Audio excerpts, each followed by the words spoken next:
सबैलाई मेरो नमस्कार। सर्वप्रथम म तपाईहरुलाई यस ज्येष्ठ नागरिक युट्युब च्यानलमा हार्दिक स्वागत गर्दछु र आज हामीमाझ अत्यन्त अनुभवी अतिथि रहनु भएको छ।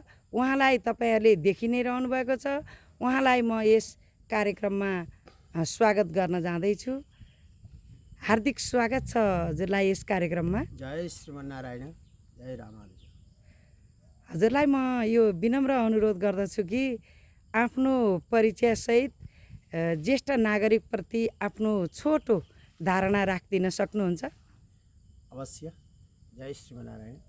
म त्यहाँ गैंडाकोट देवघाट विकास क्षेत्रभित्र गैंडाकोट लक्ष्मी नृसिंह विधानमा त्यहाँ रहन्छु र अनि मेरो अध्ययन संस्कृत हो र यस कथा प्रवचन पाठ पूजा यही मेरो अनि संस्कृत अध्यापन यही सम्बन्धी काम गर्छु मैले। र ज्येष्ठ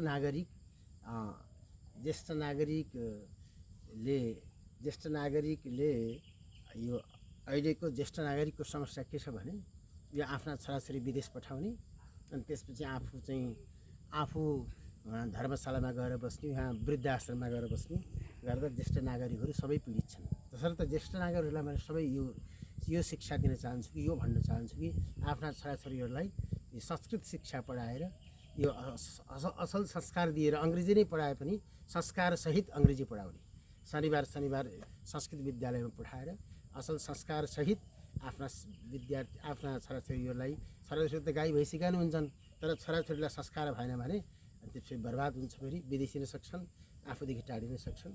अतः संस्कृत शिक्षा सिकाएर संस्कार दिएर अनि आफ्नै घरमा राखेर आफ्नै देशमा पौरख गर्न, आफ्नै देशमा उन्नति प्रगति गर्न र यो लोक र परलोक दुईटै सपार्न मैले आग्रह गर्छु। जय श्रीमन्नारायण। धेरै धेरै धन्यवाद अत्यन्त महत्त्वपूर्ण जानकारी राखिदिनु भएकोमा।